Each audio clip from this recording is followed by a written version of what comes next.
tactics on protecting minority communities in the face of an ever-changing socio-political landscape. Apologies, this talk is in English, but thanks so much for joining. In this presentation, we'll first dive into the relevance of our chosen topic. We will also be giving you some examples of what we personally have seen over the last few years while working as community managers. We'll go over some tools and tactics that we use to moderate our spaces during this time and what specifically to look out for in our changing social media landscape. And finally, we'll take a look at scaling your moderation efforts, which things to prioritize as a smaller team and which things to consider expanding on when you're operating with communities on a larger scale. But before all that, let us introduce ourselves. Hi everyone, my name is Anne van der Zanden. I'm a principal community manager at GUERRILLA. I've been there for almost a decade now. I started a year before Horizon Zero Dawn came out, so I've been able to follow the whole franchise grow, especially the community. Hello everyone, again, my name is Chanté Goodman. I was at GUERRILLA alongside Anna for 3 years as a community manager. I was promoted into a senior community manager position sometime before the end of my time at the studio. I joined a year or so before Horizon Forbidden West launched. I've been in the industry for 7 years overall. I've worked at a few places. I'm currently the international community manager at Bethesda Softworks, where we just launched Doom: The Dark Ages. I also have experience working on indie games like All Will Rise, which is a game that we currently have up on Kickstarter. This is a truly important topic, and we're happy to be here talking about it with you all today. It is vital to note that in our experience, we have always had roles where community and social media management were under one role. Whether or not that's the right thing, we don't have the time to go into today, but please note that community and social media managers face a lot of the same responsibilities and need to take similar steps to protect themselves, so learnings apply to both disciplines. So as we look at protecting minority communities, it's important to first recognize the challenges that we are facing right now, particularly within the games industry, but also in the broader digital spaces that we're all active in. So is it actually possible to properly protect your minority community members? So a very classic meme here, but of course the reality is that everything is in fact not fine.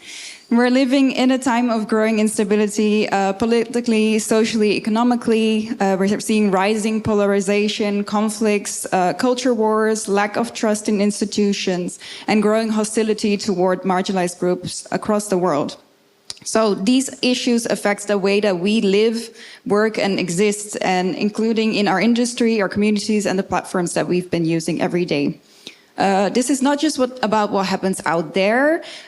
We also have to look at the space that we try to make safe and inclusive, whether it's in our games, our online communities, or in the workplaces that we build.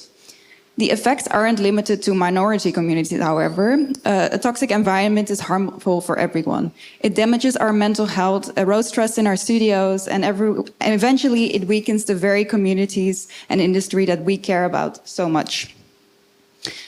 So on top of this, as of this year, many of the US-based social media platforms removed policies that are specifically placed in place to protect certain minority communities from harassment. So platforms have been cutting down on moderation staff, policies that once protected marginalized community have been rolled back. In their annual report, GLAAD, the world's largest LGBTQIA+ media advocacy organization, reports that all big social media companies are failing to meet basic standards across most safety metrics and social media safety index scorecard. This means like algorithmic amplification of hate, disinformation, and harassment has become a major threat, not just to us as individuals, but to entire communities. And since so much of gaming culture takes place in these digital spaces, these failures have a direct impact on our work as community managers, developers, and advocates. So for marginalized creators, fans, and players, social media can quickly turn from a place where we would used to meet each other and find each other into a place of vulnerability. This makes it even more important for us to take extra care to proactively build systems that protect and empower people within our spheres of influence. So taking a step back to what we can control as community managers and as game developers, most of us will probably know what toxicity does to a game community. Either you've experienced it firsthand while playing games or seen things happen online when visiting your favorite games on social media. To make things more tangible, we actually really recommend watching Dr. Rachel Cowart's GDC talk from last year, where she takes us through the concrete evidence of toxicity in gaming spaces, on your game's communities, player base, and in the end revenue. We don't have time to go into the findings today, so we have actually included her talk in our resources at the end of the presentation. For companies, combating toxicity isn't just doing the right thing. It's a necessary step to ensure long-term health and sustainability of games as a business and as a culture. A welcoming space is one that people will return to, perhaps for many years to come. By allowing toxicity to thrive, you are turning away potential advocates for your game, studio, and brand. So finally, before we dive into our case studies, we want to quickly touch on where Horizon currently sits in the socio-political landscape. And to do this, we will mostly refer back to academic research that came out last year by William Clapton, where he analyzed audience responses to the announcement of Horizon Zero Dawn up until the release of Horizon Forbidden West. So this in the context of the changing media landscape in the wake of Gamergate. Problematic assumptions and understanding about male domination of gaming and that continue to shape gaming culture manifest in a variety of behaviors that are associated with toxic masculinity, including persistent harassment of marginalized gamers in online gaming spaces. And this also to agitation among some of these gamers regarding the presence of these others in their spaces. This was very evident around our campaigns for Horizon. So months before Horizon Zero Dawn's release, social media was saturated with discussions and debates about whether the game was feminist or like woke or part of a social justice warrior agenda or not. And some of the people came to the conclusion that it was, to the detriment of the quality of the game that at that point wasn't even out yet. The reason why varied, so some pointed out that Aloy simply being a woman made the game inherently feminist. Others were more nuanced by pointing out that her gender alone didn't make the game woke or feminist, but however, her level of attractiveness did, or other times her personality or characteristics. Other presentations often speak on how to set up ways to moderate your plays in-game, but our area of expertise is the spaces where your community interacts outside of the game in online spaces on social media. Toxic behavior isn't a new thing, and it didn't just start in the last couple of years. It also definitely didn't start with Horizon. We've been seeing a growth of targeting harassment and anti-feminism online for many years following Gamergate. Since then, there's been a gradual build-up of extreme right sociopolitics and growing audiences, which has been seeping into gaming. As community managers for the Horizon franchise, we have seen examples of increased toxicity throughout many of our campaigns and community showcases. We'll be taking you through some of what we experience. Please do heed our trigger warnings here. Some of the content that we're about to show you might be upsetting. So to begin, Aloy is seen as an important icon for women-identifying players, a female character leading a AAA franchise with PlayStation backing, a strong, thoughtful, and brave character who struggles, but ultimately keeps fighting and progressing. We, as a studio and community, already fought back against a crowd of people who did not want to see a game starring a woman thrive, and we came through to the other side with Horizon Zero Dawn winning awards and a sequel on the way. I think this might be one of the most well-known examples from Horizon and specifically Aloy. So as we're heading into Horizon Forbidden West, this image starts popping up everywhere.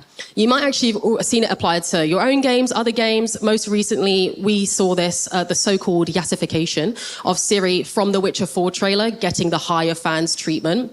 This actually initially started as a joke. The creator was parodying those criticizing DE&I practices in media, but someone else took it seriously, and from there it grew exponentially. It brought attention to hundreds of commenters who judge level of feminism by how attractive they themselves find a character.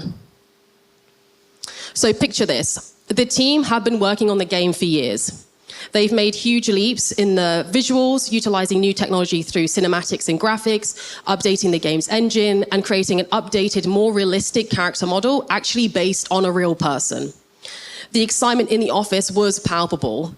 And then the responses came in. Of course, the majority of the responses were incredibly positive, but we started to see a worrying trend emerge. According to some of the audience, Aloy was ugly, hideous, disgusting, grotesque, repulsive, and more. She was woke, transgender, a pig, a representation of a Western dev team gone bad. You get the idea. Where did this stem from? It's rooted deep in anti-feminism and misogyny. There's been a huge wave of this online in the last few years. While the pattern of online hate is becoming more predictably aimed at minority characters in games, it's difficult to anticipate what the exact angle of fixation they will rally their vitriol around. Now, also think of it like this. As mentioned before, there's a whole team dedicated to bringing Aloy to life. They also had to read these comments and see these edits. We have core audience members who see themselves in Aloy and aspects of her appearance. They had to see Aloy become warped through photo editing, see some of their own features called ugly and disgusting. It was a constant onslaught across social platforms in response to guerrilla accounts, PlayStation accounts, forums, Reddit threads, YouTube comments. Between the two, we had declining sentiment and community members who were being drawn away from partaking in a wholesome, welcoming space as they felt that they had to step away to defend Aloy from these kinds of comments. Internally, we also had a dev team who were seeing these edits. They're seeing their main character become warped and seeing their community hijacked to defend these from this kind of comment. So let's move to another example. So in April 2023, we released a DLC expansion to Horizon Forbidden West called Burning Shores. If you haven't played the game, spoiler warning, as part of Aloy's emotional character development, we introduced a romance option. What you see on screen now are examples of review bombing on Metacritic, and as of today, 52% of the reviews are negative, with a 4.6 on user rating versus an 81 critic score. Of course, we're not assuming all of the negative reviews are linked to a queer romance option, but analyzing the comments, the vast majority of these are pointing it out. So we're not opposed to constructive criticism, of course, or negative reviews, but clearly the intent of most of these comments were an excuse to be homophobic or insulting and harmful. So, of course, we already knew to expect this. We are hardly the first piece of media that tackle explicitly queer themes in our stories, so we had anticipated this toxicity as a response to our expansion. So our community team is pretty diverse as well. Some of us are also part of the LGBTQIA+ community, so we had to read these assaults for weeks after launch. We were constantly being exposed to comments stating being queer was wrong, unnatural, weird, sick, and harmful. Our core players active in all of these spaces were similarly exposed to these comments, many of them also being part of the LGBTQIA+ community. So, like Metacritic, every platform has their own approach to moderation. And like we already pointed out, policies have changed and will always be in flux. So when protecting your community, we as developers have to take responsibility. But can you protect your community from this wave of aggression? So take a look at these three incredible cosplayers. All three of them are actually cosplaying Aloy. Creating a character that resonates so strongly, so deeply with the community that people actually want to become them is a type of magic. Cosplayers who take on a character that they have to gender or race bend when cosplaying are especially brave, and bringing Aloy to life is no easy feat. Her outfits and her hair are exceptionally time-consuming to recreate. We appreciate the hard work of all of our cosplayers. They should be celebrated as they deserve to be, and it is actually our privilege to give them the space to be celebrated. When we shared these cosplays on our channels, we knew that we had a bigger responsibility than just posting and logging off. Community managers cannot afford to be naive when protecting their communities and giving the people inside of them a space to thrive safely. We have to be vigilant, protective, smart, forward planning. We have not shown you the comments that we had to delete on these cosplayer posts because they are extremely upsetting, and we moderated the comments closely. We also worked with the cosplayers themselves, asking them to let us know if anyone was harassing them or spreading negativity regarding their cosplays so that we could block them from the community channels as well. It does not matter how healthy and happy your community is, you will always have outliers who are prepared to share their awful opinions. So yeah, this is our post from this year. So even after all the hate and aggression companies can experience for supporting their minority communities, we believe it's important to stick to your values and continue to post about causes that are close to your studio values and your communities as well. So don't be afraid to make a stance clear to people, even if it means losing a follower to who don't agree. So how did we handle this? Basically, we have a clear picture on what you can expect when you post anything on the internet these days. Let's continue to look at some tactics which we personally used when we were moderating our communities on social media to combat this toxicity. And we will also be taking you through some of the tools that we used during our campaigns to help moderate. So where to start? First of all, I want you to think about what your community values are. So are they written down somewhere? Have you reviewed them in the last year or so, especially since all of these policies changing? If your answer to any of those is no, this is the best time to start. Because you want to make sure that everyone knows how to behave in your spaces, what is accepted behavior and what is not. This shouldn't just be something that you as an individual are aligned on, but if you're working with teams, make sure that everyone knows how to behave, and also make sure that the in-game and external community values are aligned. So luckily, this is not something that you have to reinvent the wheel. There are several resources made for those who come after. Back when we were writing the community values for Horizon, we used the methods proposed by Fair Play Alliance. They are now called Thriving in Games Group, who have incredibly valuable resources when you're tackling your own documentation related to keeping your community safe. So here is what we ended up with for the Horizon community. Before Forbidden West was announced in 2020, we currently host these on our community section on the Horizon franchise website, so it's easily accessible and available to anyone who wants to read them at any point. We also refer back to this constantly whenever we speak about the Horizon community to our values and base our decisions whenever we do our own moderation. So let's break them down.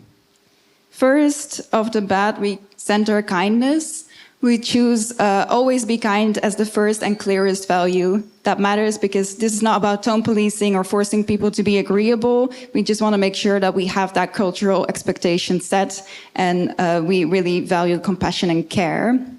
This also really aligns with our in-game values, something that's very reflected in the setup and story of Horizon. So we felt like that would really resonate with our community.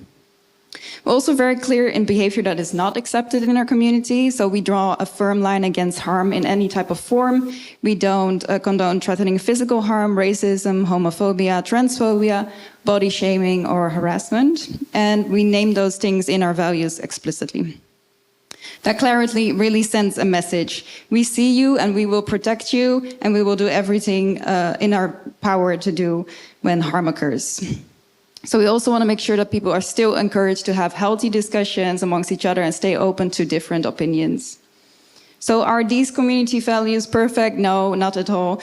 At the time, we're definitely, it served its purpose, but reevaluating now, it could definitely be more proactive in describing pro-social behavior, the behavior that we really want to see people display when they're in our communities, instead of it feeling like a restrictive list of do nots. So what we do like about our community values still is that it is a promise that we go both ways. So you as a Horizon community member follow the rules that we set up for our community, and on our end we make sure that we do everything in our power that these rules are enforced. And that brings us to our community value guidelines. It's good practice to, if you have your community values set up, write out a more in-depth guide on how you will make sure that those values are met and what happens when someone doesn't comply. Because unfortunately, like you saw in our case studies, it's not really a matter of if, it's going to be a matter of when these are not met. So we want to give you a little sneak peek into the Horizon community help documentations that we have set up as part of our moderation onboarding. And at first, this was for internal use. We had 3 in-house community managers. And we just wanted to make sure that everyone is on the same page when it comes to consistency and ways that we moderate our community. So it goes into those community values that you just saw, but they go a little bit more in depth, like what these kind of situations could be and how you would handle them. And when we later opted to recruit more moderators from volunteers in the Horizon community, this was extremely helpful for us to onboard people that have like no professional experience in moderation, but they do have a good sight of like what's happening in the community, and they might have experienced some of these situations firsthand. So with these specific examples written out in your documentation, you really empower your moderators to enforce the policies and give sure that they have something to fall back on when needed. It is important to build the foundation for moderation early on, building it into your development pipeline, same with community managers. You need to establish your community values early on and understand that a healthy community will invest in you. Many in this industry still act upon the thought that losing toxic players means that you potentially lose out on revenue, engagement, and players. By keeping toxicity in your space, you are actually making the space unsafe, turning people away and off from your game. Think of it like this. Would you stay in a space where you are dealing with harassment, where you're dealing with people who insult or demean your appearance, ethnicity, gender, or sexuality? Why should you expect your players to do the same? Even if it feels like a small group of offenders, you should be protecting your community always. Use the platform's moderation tools to free your profiles of toxicity when it rears its ugly head.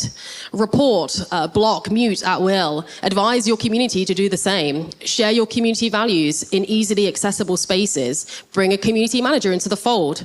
If your game has a chat system, your development pipeline needs to include ways to protect your community in-game too. Your community should feel safe whenever they're in spaces that you are in. When your community sees that you prioritize their well-being, they will stick around for longer. Of course, there are always bad actors, so you should prepare and have the capacity to remove them as soon as possible. Luckily, lots of social media platforms have moderation tools built in. Some are better than others. Something to keep in mind with automated moderation tools is that they differ per platform. Some moderation filters will only protect you as a channel owner. For example, replies with muted words on Twitter will not show up for you, but for your community, they will still be exposed to harmful comments if you don't take action on these. Luckily, other social channels are far better at helping you keep your channels safe. From left to right, we have Instagram's hidden words function, where you can pre-filter certain words that are commented under your posts that are then moved to a hidden section for you to review. It is very basic, and you need to fill the automation with a set of words specific to your accepted language, but at least it's there and will protect not only you, but also your community from being exposed to harmful messages. In the middle, you can see an example of the auto mod function on Twitch, which offers a very robust set of customizable settings that filter out common words per category based on your level of tolerance. Flagged messages will be held back and sent to your moderators for a check before the message is removed if they don't follow the guidelines. And on the right, we have the built-in Discord auto mod, which is highly customizable and addresses great basic moderation needs. However, automated moderation is not a catch-all, especially with people becoming clever about bypassing word filters. To truly protect your communities, you will always need a moderator, a community manager, a social media manager to be looking through the comments on your posts. Yeah, so automation not the catch-all. So some posts will leave your community open to more risk and harmful content and toxicity. And we as people often have a pretty good grasp on which posts need a little bit more attention than others. So whenever we brainstorm our social content that's going out for the next month, we also make sure that in our content calendar, we have a little risk assessment. So usually gameplay-focused videos are fine. They are low risk on toxicity. Cinematics and more story-focused beats, moments that highlight Aloy have a little bit more of a risk, so we would put them in the mid section. And then finally, we have our community spotlights, where we basically have all of these in the high level of risk because we are featuring individuals, real people. So we make extra care to make sure that they are protected. This also counts for posts that feature our developers on social media. So this is a simplified version of our content calendar at Goerrilla. So depending on which tool you use to track your content calendar, track your content basically, mostly they should be able to add a field with status, which we use for toxicity risk for each post. But it can simply be, if you don't have these tools, you can simply add a little column to your content calendar Excel sheet. So just to make sure that your whole team is aware of which post needs a little bit of extra attention. We're our studio operating in Europe. So because of that, we are only active during CET times at the moment. So we also make sure that high-risk posts are posted earlier during the day so that we make sure that we can be around to do moderation. We also highly recommend setting up notification automation. So if you use one of these tools, put in a notification whenever a post goes live, just so your moderators are aware, like, okay, I gotta pay attention right now. So one of the most common mistakes in moderation is treating it as something that happens when it's needed. So basically, as if moderation is only necessary when something goes wrong. But in reality, effective moderation is ongoing, proactive work that requires dedicated time and energy.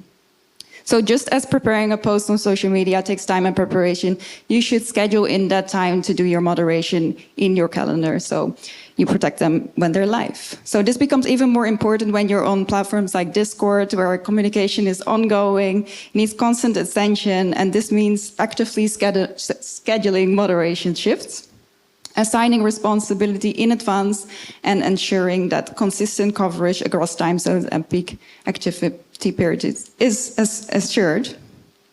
So it also sends a clear message to your community. Someone is always present and there to make sure that these spaces remain safe. And that alone has a powerful preventive effect as well, reducing the likelihood of incidents happening.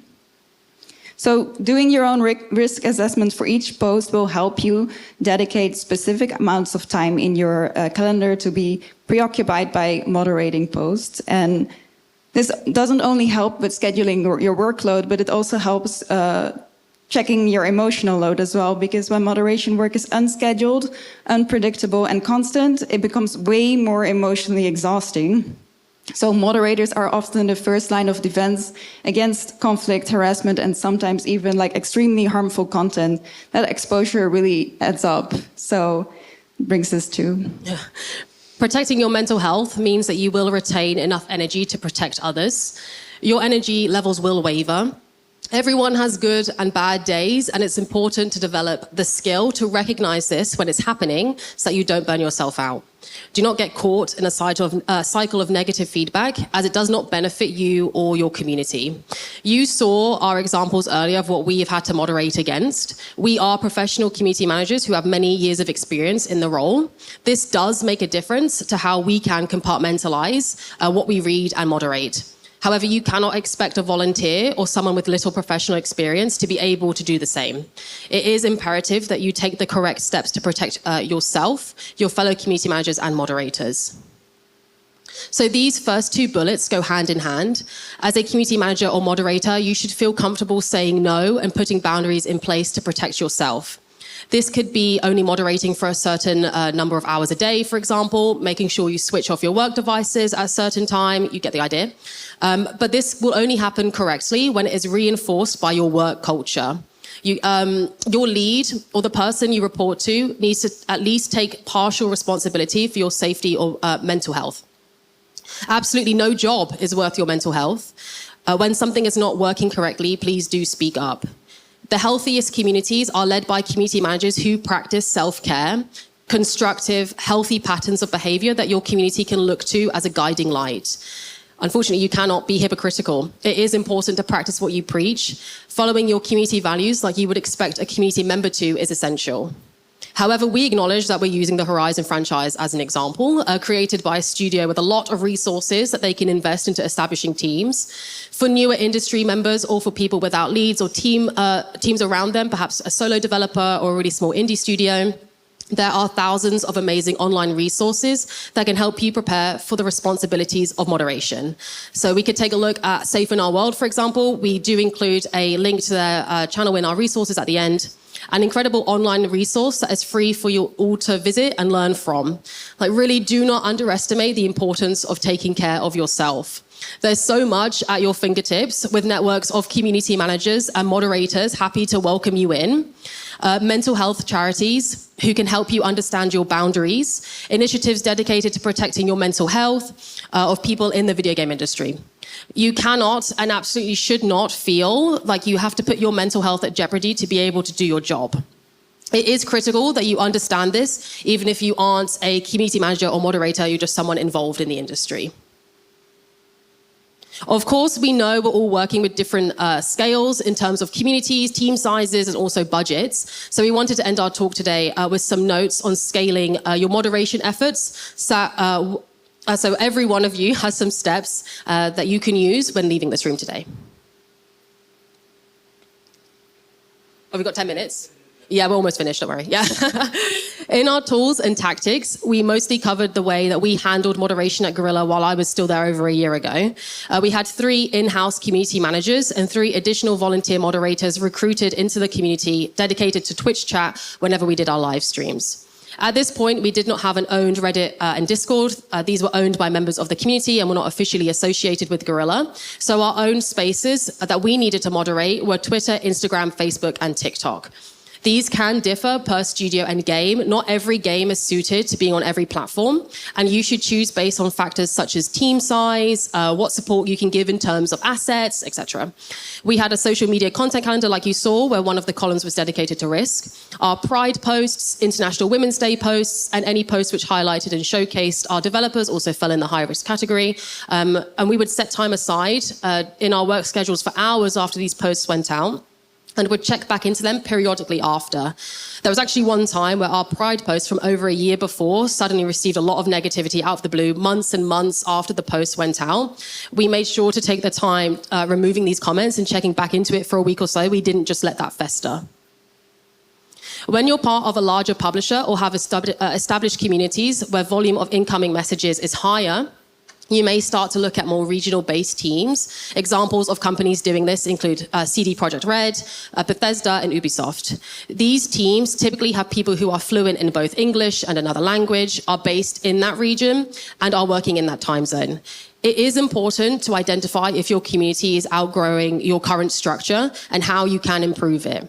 Many companies also rely on social tools such as Sprout Social and Meltwater, where all incoming messages and replies are placed in one accessible inbox, allowing for easy moderation. Okay, so what if you don't have seemingly infinite resource and manpower? Perhaps you're a solo developer working on a small game with a small team. So please do always consider putting some budget aside to hire a freelance community manager that can dedicate time to keep your community safe. However, it is not feasible. If this is not feasible, then basically these are the top tips to safe moderation. So it's important to understand as a game dev, what feels very personal to you is simply a product to others. And this is an important distinction to make and can help you protect your mental health. Start setting up your automated moderation tools on all the channels that you intend to use to speak about your game. So automation will always be that first layer of protection for your community, but we already said automation is not a catch-all, unfortunately, so hence the asterisk. So make sure that you set time aside during these bigger beats to moderate. So are you releasing a trailer? Did you take part in an indie showcase? Have you been included in any press? This can all receive a pickup in engagement, which turns into, in turn requires more moderation time on your channels. So acknowledge that you attract a community based on the content of your game as well. So are you creating a game about running a cafe on the moon? Or are you creating a game about like a soldier on the front lines? These are very different ways to look at your community. So think about how these communities will grow and differ and what steps you should take to moderate them accordingly. Also, again, do not underestimate the effect that reading all these kind of posts and moderating these type of content it has on your mental health and also your energy as a developer, because of course you want to spend that energy on actually creating your game. So before we end the presentation, we just want to recap what we've gone through today. So first and foremost, our tools and tactics, create your community values and guidelines, make sure that you moderate your posts, utilize automated processes where they are, Do toxicity risk assessments on all your posts, schedule your moderation time, and make sure that you protect your mental health. Also make sure that you know how to scale your moderation if needed. For larger teams, make sure you hire dedicated moderators, either in-house or through agencies. For mid-sized teams, risk assessments will be a great addition into your workflow, helping you make sure that you schedule the right moderation time per post. And for small teams, start out with automation, but always try to work with community managers, whether it's in-house or external, during these big campaign beats. Okay, so we hope that gives you all some pointers on how to put all of this into action. Before we open the room up to any questions, I'm aware that we only have 5 minutes left. Please take a moment to scan the QR code, which will take you to a link tree with links to resources we spoke about today and can help you get started or actually perfect your ways to keep your community safe, make a business case to hire moderators, community managers, etc. We also included links to us on social media, just in case your question isn't answered today. We're always happy to talk shop with anyone who's passionate about protecting their community. So thanks so much, everyone. Any questions? Thanks.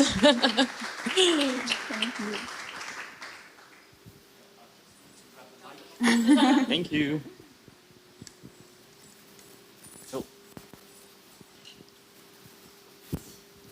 Hi, thank you very much for that highly necessary keynote. Thank you. I'm from Zanden with Community Manager Noah, so as you might know, we are also quite exposed to that kind of topics. You mentioned the healthcare, importance of healthcare in your way of dealing with your work and daily work. I was wondering, is that a topic that was addressed also in a wider way from... Oh, je sais pas si j'ai... Non, c'est quoi?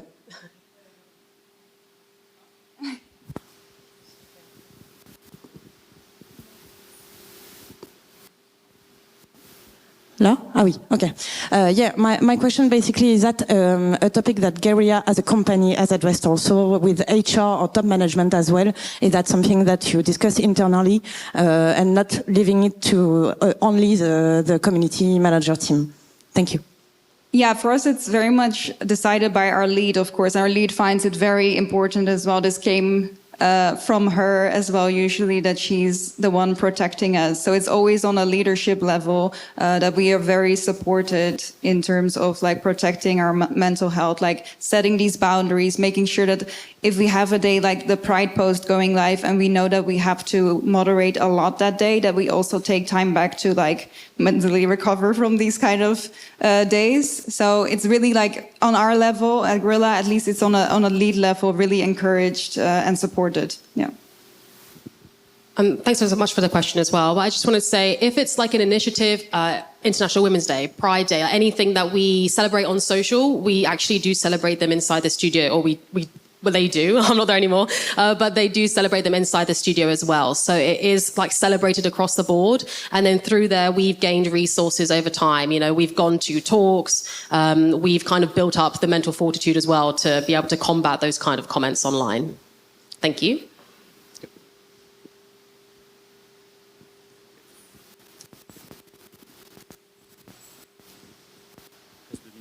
Okay, fast. I try to go. Thank you for your presentation. Just to say at the beginning, I'm not from the social. I'm not a social. I'm very curious about something. I was wondering if you observe or if you fear that you won't be able to have those tools to protect your community in the future due to like the rising of fascism and also like the alignment of big companies like Meta and stuff. Is it something you observed, or it's like so far tools out there to protect communities?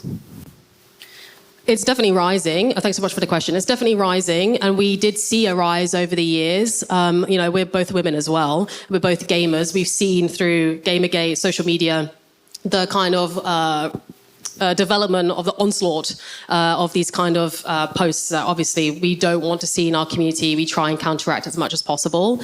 I don't think there will be a time where we cannot counteract them anymore, because I think a team should always invest in making sure they have the resources to counteract it. We could also leave certain platforms, you know, like we were talking while we were at Goerrilla together, whether or not we would stay on Facebook. You know, for example, it was like, is there anything wrong with Facebook? Is it even doing anything for us? You know, like, are we seeing a positive trend there, anything like that? I think you're still on it, right? Or yeah. So they're still on it. But at the time we were discussing it. And I think that's something that you should always be checking back into as well, like with your communities. Is every platform the right place to be? It's okay to leave a platform. If you're seeing like a really high rise in engagement, but it's toxic, there's no reason to stay there. So you can always leave. You can always invest more resources. You can bring on more moderators that you train, community managers, social media managers. So yeah, I don't think there'll ever be a time where it gets to a point that's like, okay, like we can't do anything else. But thank you. Did you have anything to say? Okay. Time's out. Yeah. Thank you so much, everyone. Thank you so much for your time. Appreciate it.